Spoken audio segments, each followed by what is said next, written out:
Hey, it's Gigguk, and you're watching Pixel Party Pals. Woo! Hey guys, how we doing? So we're back on another Gigguk video, and obviously because of my obsession with Konosuba at the moment, and I've just finished it, and I'm just like, no, I need constant reminders about how good it is. I found that Gigguk's done a Konosuba Why Is It Funny video, and he obviously always has a really good insight to these things in a comedic way with his voice. Oh, by the way, Gigguk signed this hat. I can't really see the signature, but I have his autograph. We're good friends, you know.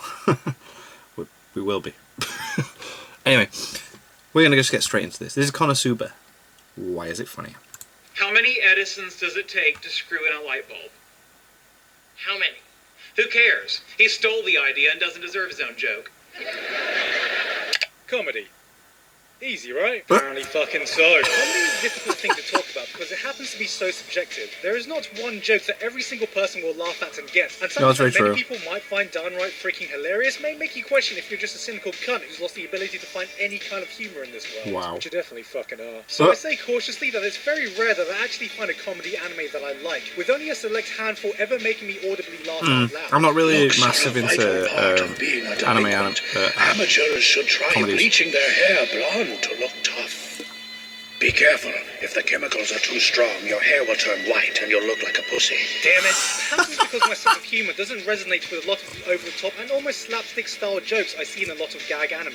My main problem is that most jokes centre on one specific punchline or gag. Now, while they can truly hit, culminating in some of my favourite moments in anime, most of the time they just really miss or get old really, really fast. So when Konosuba started to rise in popularity and I heard about the appeal of its comedy, it still didn't look like something I would find funny. I love when it. I eventually sat down and watched it, for the most part, I was right. It didn't make me laugh that much, What? and yet I First enjoyed season's the hell hilarious. out of it. And I marathoned the entire first season in one sitting.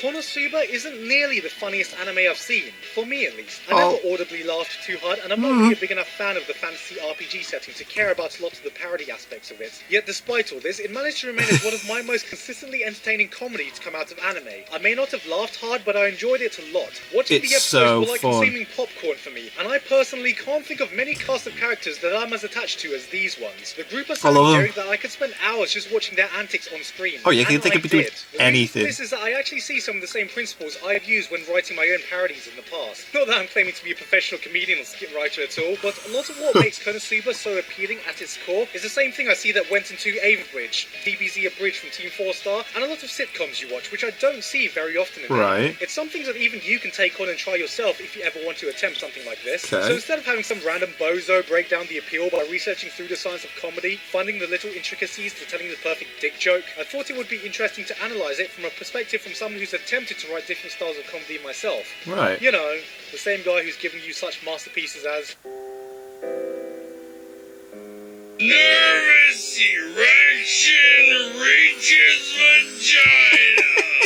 Now, from an outsider perspective, it may be hard to see the appeal of Konosuba's comedy from just the way the community treats it. You have some kind of parody of the fancy world setting, some chick who spawns the debate of Schrodinger's cat with her fucking pants, a main guy who seems like a cynical dick, and a girl everyone seems to be fucking obsessed with thanks to something about her and some big, juicy explosion. She's so cool. Magic. So what makes it so popular? To its credit, there are a lot of things Konosuba does right to make it funny, and having mentioned quite a lot before, the actual execution of most jokes are pretty top-notch. The comedic timing is great, it routinely subverts our expectations to parody the fantasy and RPG genre pretty well, the animation perfectly accentuates any joke, and you can tell how much fun the voice actors are having by the way they definitely. deliver their Must lines be having a being laugh with it. absolutely spot on. But I'm not here to talk about any of that, as personally I don't think there's anything that ruins the joke faster than explaining it and breaking down its execution. No, what I'm here to do is break down what makes the comedy in the show tick at its core. It's a basic thing any of you can take into your own when writing your own skits or comedy, and it all revolves around the cast of characters. Yes, these core four members of the asshole, the bitch, the weirdo, and the meme is what makes this show so endearing and is the core for pretty much all the comedy in this series. But why is that? Why do Well, it's to me, always what sunny makes the show musically? continually entertaining is just seeing the cast interact with each other as different things arise in the world they are in. There's no one specific joke, but it's their dynamic and chemistry that carries the comedy. That is By what makes it understanding work. this dynamic and how to get there is a technique even you can use when you're trying to parody something. A simple way to approach this is to take a well-known character trait and completely flipping them on its head. This is what I personally did with Gendo from Averbridge, turning one of the most sneaky, manipulative, assholish characters in a super serious show and making him a downright idiot. Yeah, that was amazing seeing him be well-known stupid. traits and crank them up so far that it becomes ridiculous. This is something quite clearly seen in Team 4 Star's Hellsinger Bridge, as they took the badass immortal Alucard and cranked up his confidence so much that he no longer gives a fuck about anything or takes anything seriously, which works for his character because why would an OP immortal vampire feel any threat? But it also gives opportunity for some entertaining character interactions. Sup, bitch? I need to talk to you about some important guests coming today. Are they hookers? No. And like that, you've lost me. It sounds very simple, but it is highly effective, and you can even see it in play with this lovable cast of idiots. How do we parody the edgy, powerful paragon of justice protagonist of so many fantasy world shows? You flip it on its head and make Kazuma the cynical everyman with no powers whatsoever. What about a typical tsundere, valiant knight and cute mage? The tsundere goes so far off the deep end she becomes a self-centered bitch, the valiant knight becomes so devoted to protecting others it reaches the point of masochism, and the mage is so obsessed with getting play of the game she only waits for that one perfect ult the entire match and does nothing else.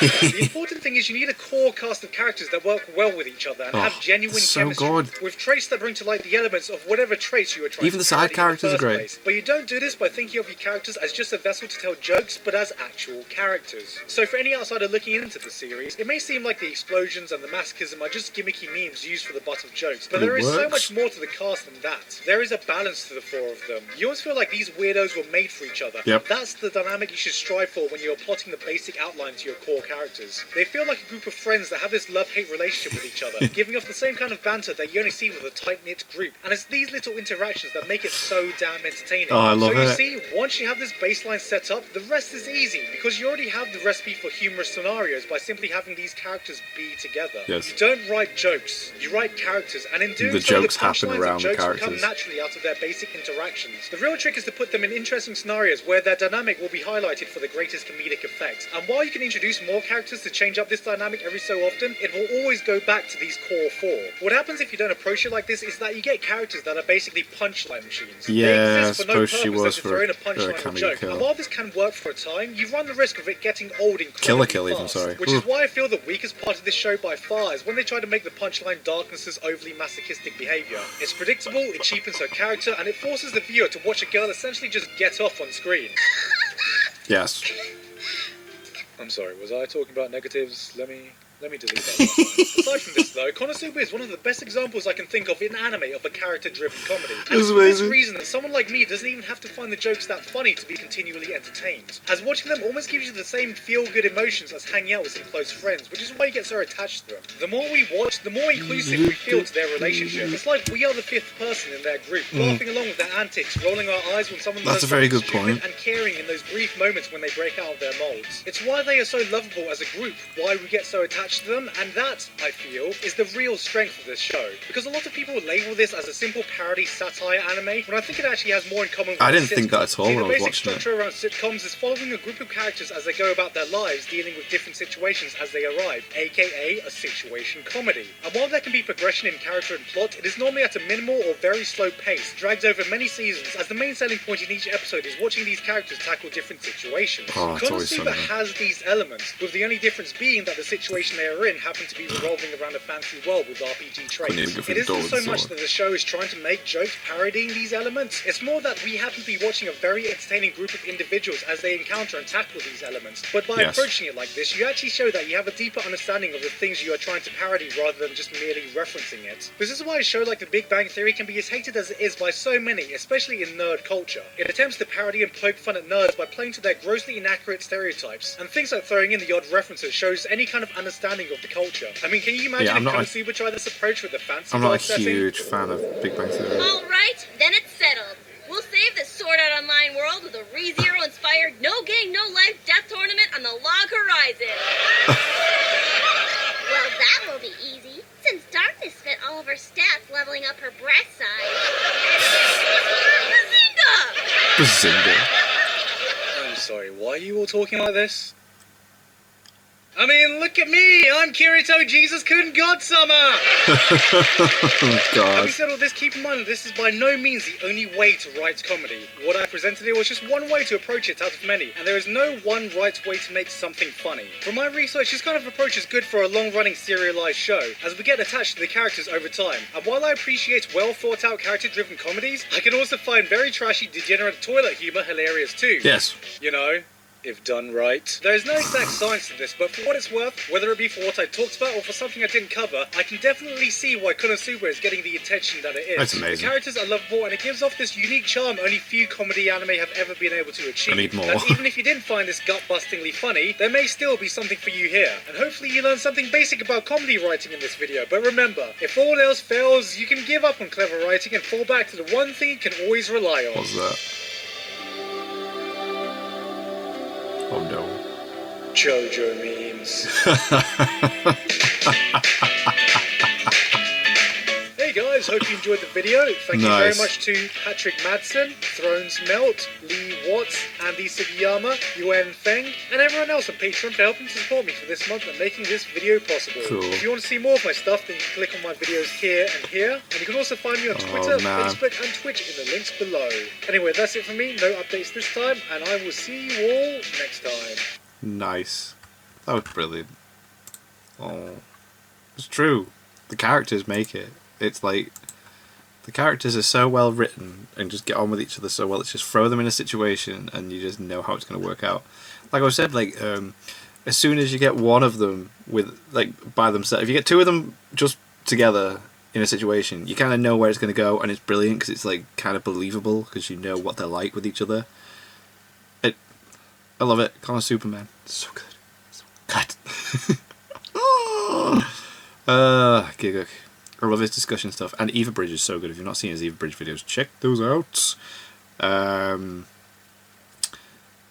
was going to say something that... No, I'm not going to. I'm not going to talk about me. Let's talk about that.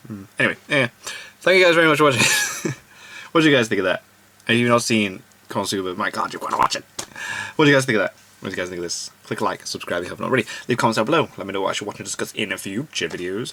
And I'll see you guys, yes, all of you guys, next time. Bye. Can't think of anything funny to say. God damn, I need to watch that video back.